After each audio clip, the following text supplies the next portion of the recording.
right, good afternoon. Just a few things at the top and then happy to dive in and take your questions.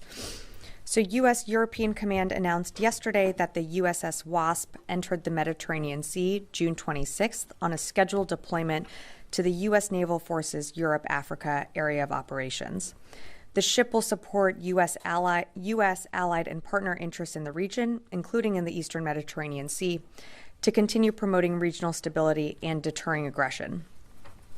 The USS WASP and the embarked 24th Marine Expeditionary Unit will be joined by the USS Oak Hill, which is currently in the Mediterranean Sea, and the USS New York, which is currently operating in the Atlantic Ocean. Together, this Navy and Marine Corps capability constitutes the WASP Amphibious Ready Group that deployed from the East Coast on June 1st. The presence of an integrated ARGMU provides flexibility and enhanced capability to NAVUR and NAVAF and U.S. Sixth Fleet. You can see EUCOM's full statement on their EUCOM website. And now switching to a few operational updates on the temporary pier, or the Joint Logistics Over-the-Shore capability that is being used to surge humanitarian assistance into Gaza. In the past 7 days, U.S. Central Command delivered more than 4,500 metric tons, or 10 million pounds of aid to the marshalling yard in Gaza, which works out to approximately 1.5 million pounds per day. For historical context, following the devastating tsunami in 2011, DoD delivered about 3 million pounds of aid to Japan over approximately 2 months. So just again, for context, in the last week, the temporary pier alone almost tripled that volume. Additionally, the pier provided the second highest volume of aid from any entry point into Gaza this past week. In total, since May 17th, Central Command has assisted in the delivery of more than 8,831 metric tons, or approximately 19.4 million pounds of humanitarian aid to the shore for onward distribution by humanitarian organizations. Now, due to high sea states expected this weekend, Central Command has removed the temporary pier from its anchored position in Gaza and will tow it back to Ashdod, Israel. As always, the safety of our service members is a top priority, and temporarily relocating the pier will prevent potential structural damage that could be caused by the heightened sea state. U.S. Central Command will continue to provide updates on the status of the temporary pier, as will we from this podium. And finally, but last but not least, I want to acknowledge CBS correspondent David Martin as he wraps up his time covering the Pentagon. Later this summer, David will be stepping away from the daily Pentagon beat after having covered the Department of Defense for more than 4 decades and across 7 administrations. The good thing is that we'll continue to hear from David as he continues his long-form storytelling for CBS News broadcasts. And I just want to say that you are one of the first people that I speak to almost on a regular basis in the morning. So I will certainly miss seeing you in the building, but I hope those calls continue as well. So on behalf of OSD Public Affairs, I just wanted to take this opportunity to congratulate you, David, congratulate your family, wish you the best in your next chapter. And with that, why don't you start us off, if you have a question? Well, there are reports that that pier, once it gets towed into Ashdod, is not going to go back because of the backlog in shipments. Is that correct? I wouldn't say that's correct in terms of the backlog of shipments. There is a need for more aid. I think what you're referring to is in Cyprus. We do need more aid to come into Cyprus. We are pretty close to full on the marshalling yard in terms of how much aid is there. Mentioned at the top, this pier has provided, the second most volume of aid over, all the other crossings in Gaza. So we've certainly seen its capability. We've seen the importance of what it can do. As high sea states are impacting the operability of the pier, that's why it's being removed. When the commander decides that it is the right time to reinstall that pier, we'll keep you updated on that. So it may not go back. As of right now, the intention is to continue to get aid into Gaza by any means necessary.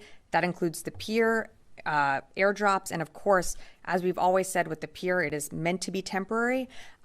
It is not the long-term solution or solve for land routes. We know that's the most effective way in, but that's really a decision that the commander will make as we continue to evaluate the high sea states. But I don't have a date of when the pier would be reinstalled. You don't have a date? I don't right now. The commander will continue to assess the sea states over the weekend. That could lead into next week. So we're going to continue to monitor the environmental and weather factors. And once we have a better update, we'll certainly provide that. So on a separate subject, the disintegration of this Russian satellite. Is there any indication that satellite came apart as a result of some kind of Russian anti-satellite test? As of right now, we're still evaluating why this satellite came apart. Satellite breakups can result from a variety of different cases, but right now we just don't have an assessment of what broke this one apart, which I believe happened on June 26th. Okay. Tara? Thanks, Sabrina. Back to the pier. The marshalling yard is almost full, and it doesn't seem like any delivery trucks are going to take that aid. So would putting the pier back in place be contingent upon there actually being room to put more aid? Because how could you move aid if you don't have anywhere to put it? Yes, I mean, of course. If there's not enough room on the marshalling yard, then it doesn't make sense to put our men and women out there when there's nothing to move. There is still room. I don't want to give the impression that it's at capacity. It is certainly full. But we do need to see that marshalling yard open up to allow for aid groups to continue that distribution so that we can get more aid in as we get it from Cyprus. So is there anything that the U.S. can do to help get that aid moving out of the marshalling yard? So that's something that we've been having ongoing conversations with the WFP, and by we, I should say the larger, broader we. It's an interagency effort that's really being spearheaded by USAID. So for more updates on those conversations, I'd refer you to them to speak to how those conversations are going with WFP. But we all know that this is a priority. We want to see distribution pick back up. We want to see aid delivered to the people that need it most. We certainly know and understand and are monitoring the dire humanitarian situation on the ground. So we certainly want to see that distribution back up. The coordination cell that the U.S. has a role in to help with the convoys. What's going on there as far as how U.S. officials, U.S. military officials are working with IDF to maybe try and streamline communications between the IDF and the aid groups? Well, that's part of what the deconfliction cells do. We have one in Cyprus and one in Israel. They are there to help with the distribution of aid. It's more how groups, NGOs, WFP also plugs into that. I don't want to speak on behalf of those groups and USAID in particular, but right now there is good communication between our military personnel in those deconfliction cells and the IDF. Phil.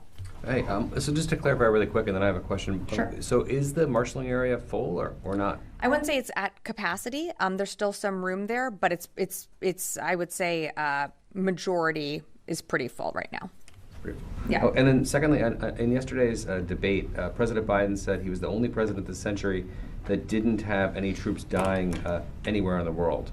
And I'm just wondering, how the Pentagon, whether the Pentagon stands by those remarks, given that 3 U.S. service members died in Jordan this year, and then, of course, that's not even counting Abbey Gate. And just wondering what the Pentagon's comment is on that. Sure. No, and thank you for the question. For more on the president's comments and on the debate itself, I'd refer you to the White House. But in terms of, our service members who have been killed in some of these tragic events around the world, and you've seen the president call these families to express condolences. This is someone that has intimately experienced, the commitment and dedication of what our military does. And, he has his own personal experience with that. I've seen him express great compassion and condolences to families who have been impacted, and that's something that he's not only done as president, but of course as vice president as well. But for more on those comments, I'd refer you to the White House on that. Is the secretary reaching out to any families to provide any additional context to the president's remarks? I don't have any calls to read out. Warren. Just to be clear, was the president's statement incorrect? Again, just not trying to get involved in campaign events or really go further on comments on the debate. If the president had more context, I'd refer you to the White House to speak to his comments. I think you and others have reported on some of the tragic losses of life that we have seen from service members, whether it be, as Phil referenced, in Jordan or in other places around the world. And you've seen this president express his deepest condolences to those families as well. So I would refer you to the White House for more. Beating around the bush here. This is a question to the Pentagon. Has President Biden had service members die anywhere in the world during his time in office? As you have reported on, we have certainly had service members pass during this administration, and you've seen not just the secretary, but the president himself also weigh in and comment and offer condolences, whether it's calling the families or through statements. But I just don't have more to offer in terms of the debate itself. And then one question on the pier. 6 weeks ago today, the pier began operating, if my math is right, and it's been down for roughly 2.5 weeks. Has the pier lived up to its expectations? I would say it certainly has, Oren. I mean, just it might have been operating for 6 weeks, and during that time, yes, we have had periods of time where we've had to pull it offline because of weather. We've had periods of time where we've had to do repairs. But as I mentioned in my topper, since May 17th, we've had over 19 million pounds of aid delivered to the shore in Gaza. That is, I'd say, a great success. And you have to remember that at the beginning of this year, in the State of the Union, the president directed this maritime corridor be established. And I think it has been successful because at the end of the day, not enough aid is getting into the people of Gaza. This is meant to be an additive measure. This is not meant to be the only route where aid can get in. And we've been able to deliver 19 million pounds. And yes, there is still aid that is sitting in that marshalling area awaiting further distribution. We're working with groups to make sure that happens.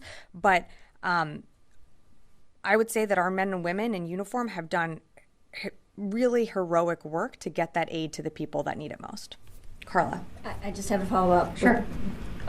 You talked about how it was a success, but you've also said that those, 19 million pounds, they haven't reached the people.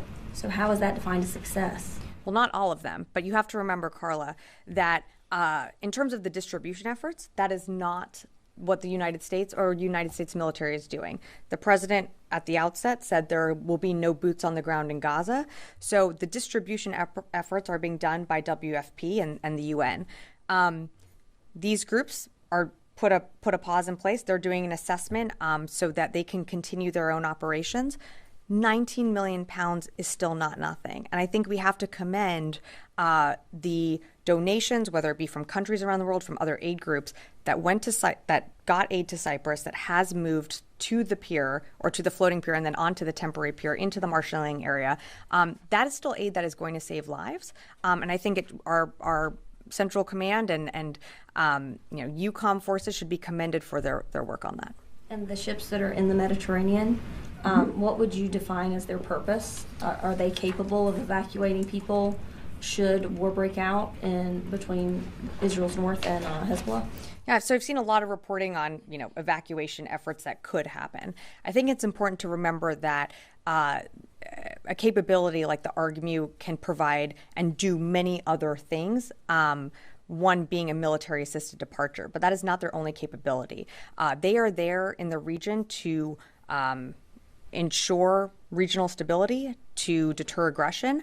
And I think you have to remember, as you reported early on, you'll remember the Ford moved into the Eastern Med. I think it was dedicated October 8th. It started moving towards the Eastern Med. We also had the 26 MU in the Eastern Med and all around it made its way through the Red Sea and Gulf of Aden.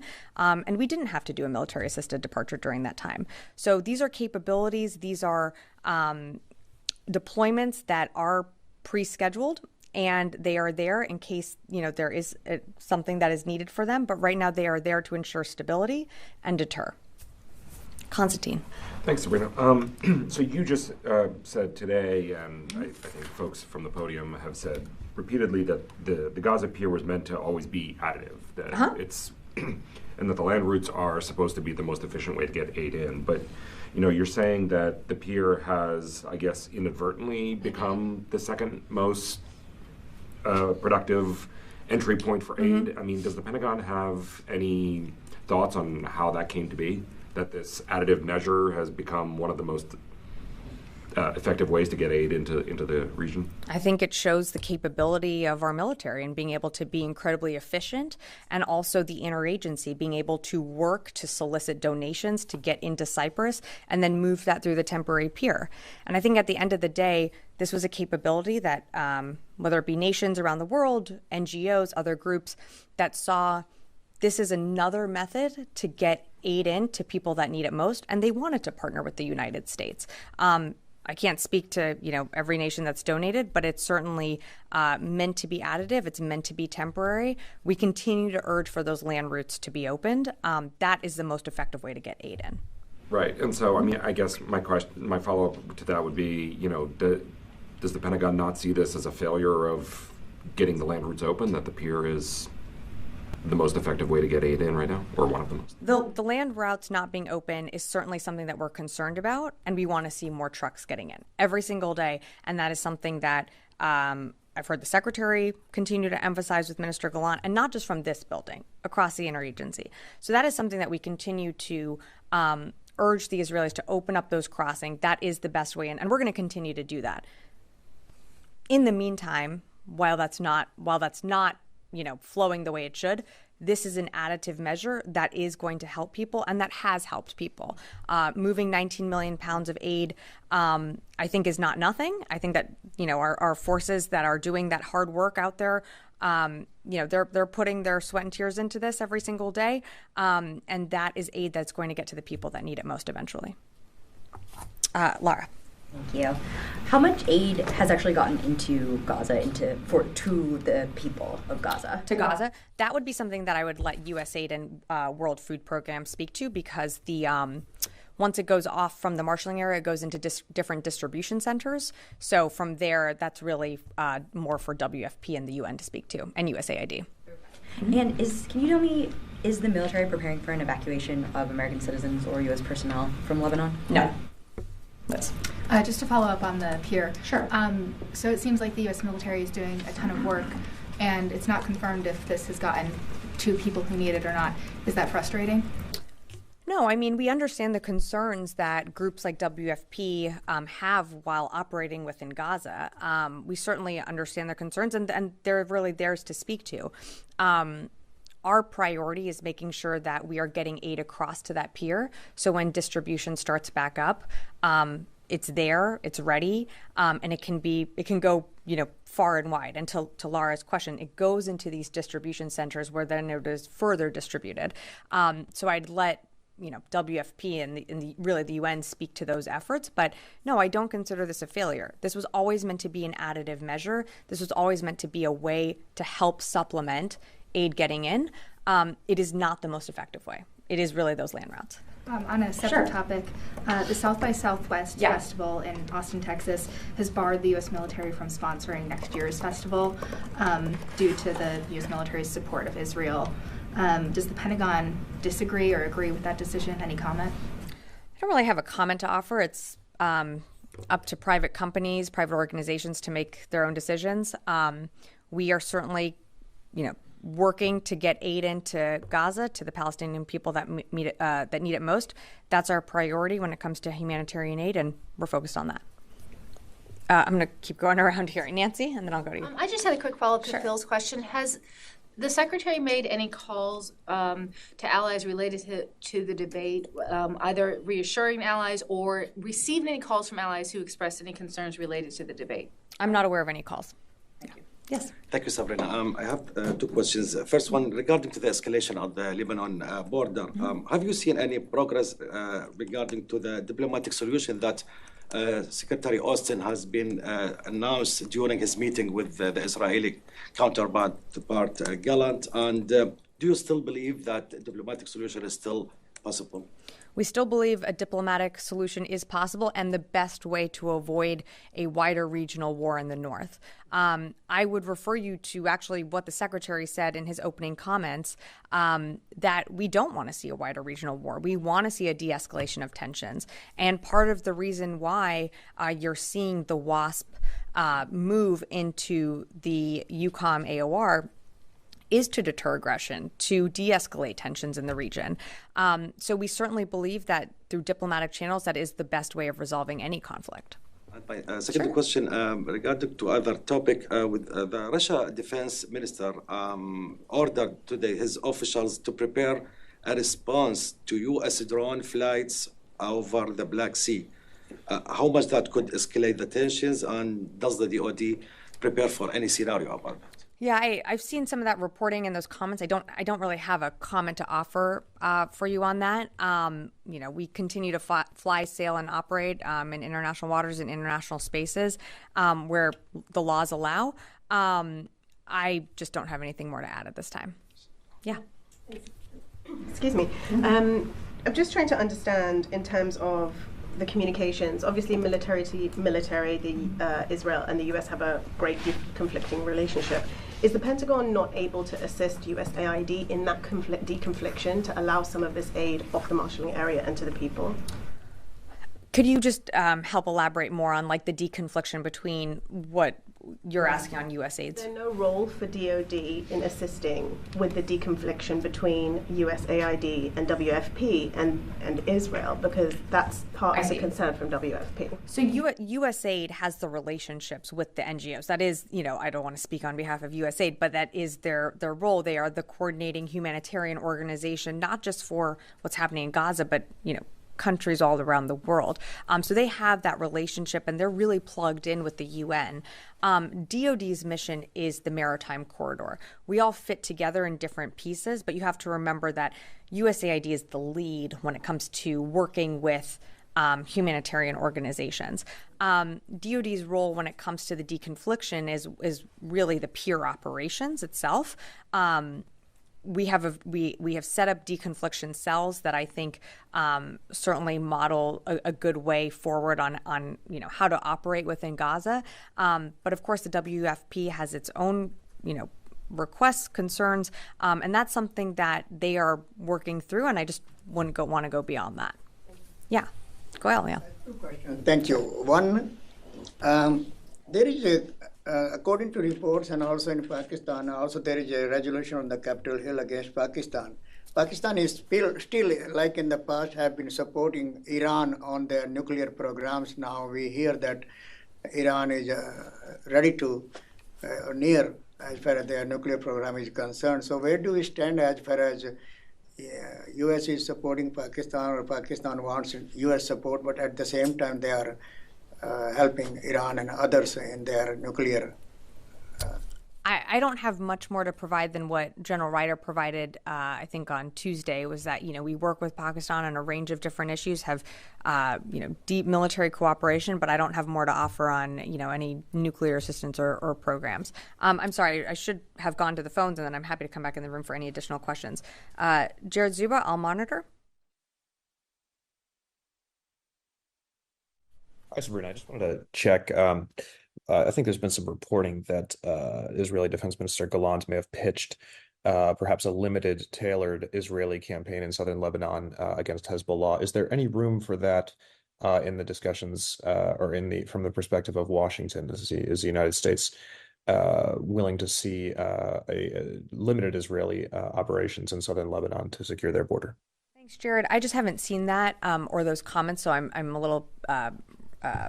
I just don't want to comment on something that I haven't seen. I think bottom line is we don't want to see an expanded front open on the northern border between Israel and Lebanon. That's something that I direct you to directly what the Secretary said earlier this week when he had his bilat with Minister Gallant. We are concerned about tensions continuing to rise there. We want to see a de-escalation of those tensions, and we believe that the best way forward is through diplomatic channels to resolve that, to avoid any further conflict. I'll take one more from the phone. JJ Green, WTOP. Thank you, Sabrina, for taking this. We heard and have been reporting recently that the president is considering allowing Pentagon contractors to deploy to Ukraine. Is that a done deal? Where does that stand? And what are the limits on what they would do if and when they are deployed there? Thanks, JJ, for the question. So we have not made any decisions when it comes to U.S. contractors. I've seen some of the reporting out there. The president, of course, has been absolutely firm that there will be no U.S. troops on the ground in Ukraine. But I'm just not going to comment any further on internal discussions or reports over something that may or may not even be under consideration. So thanks for the question, JJ. Happy to come back in the room if there's any additional. I think, Louis? Yeah, this is a little different. Great. Yes, so President Putin has said that Russia will once again resume production of short-range and medium-range nuclear-capable missiles, which had been a unilateral moratorium until, in their words, the United States deployed these types of weapons. I guess he's citing reports that similar weapons have been sent to Denmark and to the Philippines for exercises. What is your comment on, number one, can you confirm those deployments? Number two, can you say that yes, what kind of an impact this would have on the U.S.? So because I haven't seen these comments, and I'm sorry, I haven't seen this, so I don't want to comment on something that I haven't seen. I can't confirm the deployments of those weapons. I'm happy to look into this for you, though. And can I follow up on all these questions about JLOTs and viability? Is this a decision that the United States government would make as a whole? In other words, since you've been talking about how USAID is the lead humanitarian organization, would they, along with you in support of them, be the ones that makes this decision or recommendation to continue with the pier should the staging area continue to fill out? Yeah, this is an interagency effort. The pier wouldn't be successful without the efforts of USAID, with State Department, with others, including the WFP, other countries, NGOs. So absolutely, any decisions when it comes to the pier, of course, it's an interagency conversation that happens. The actual operations, logistics of the pier, for example, when to remove it for high sea states, that's a decision that the commander makes. But of course, like the viability, aid being able to flow off of it, we wouldn't have been able to do what we were able to do without the support of USAID. So of course, this is an interagency effort. Can you comment on yesterday, the inspectors general from USAID and the Pentagon launching reviews of JLOTs and the humanitarian aid delivery system? We certainly, I can't comment on the specifics because it's the IG has launched its investigation. We're aware that it has launched an investigation or review into the pier. We certainly welcome that, not opposed to anyone looking into our efforts, because I think we do have a lot of successes to speak to. Not to mention the fact that I've already mentioned this, but I will mention it again, of getting over 19 million pounds, to the marshalling area since May 17th. So aware of it, but I just don't have more to add on that. We'll go to Phil, then you in the back, and then we'll close out. Yeah. Just a quick clarification. You had said earlier to Laura that the U.S. was not preparing any non-combatant evacuation from Lebanon. But does that include just general planning that the Pentagon would do in the event of any hostilities anywhere? Or are you talking about just the movement of ships to carry one out? I'm just trying to be clear about what you're talking about, what you're not talking about. So the purpose of the WASP are moving towards the Eastern Mediterranean is not, its purpose is not to conduct a type of NEO or military assisted departure. It is there to ensure regional stability and deter aggression. It has many other capabilities. One being, if there was a need for any type of departure, it can be there to assist in that. But as you know, it has a range of capabilities and a range of different mission sets it can accomplish. We are, of course, a planning organization. So we all are always thinking through those plans, but the purpose of moving the WASP into this AOR, one, I will also reiterate, it was a scheduled deployment, and two, its purpose is again just to ensure regional stability and deter aggression. Yes, last question. Thanks, ma'am. This is kind of a broad question, but I wanted to ask, kind of in FY 2025, how is the Secretary going to continue to advance convergence and interoperability in terms of technologies and capabilities in the Indo-Pacific region? I don't know if there's anything you can highlight about what he's planning. Well, I think, as you know, the Indo-Pacific region and the NDS, which is our North Star, is always top of mind for the Secretary. And he just concluded his 10th visit to the region. So I think that shows you the importance of our priority theater. In terms of, FY25, I certainly wouldn't get ahead of the Secretary, but I think the NDS certainly guides our priorities and our principles here. We are, of course, always monitoring what is happening in the Indo-Pacific. You've seen under the Secretary's leadership an expanded cooperation with the Philippines. You've seen a deepening of cooperation with India. Our commitment to the Korean Peninsula is stronger than ever. So I'll just leave it at that, but not getting ahead of the Secretary, of course. Yeah, of course. All right, we'll wrap it there. Thanks, everyone.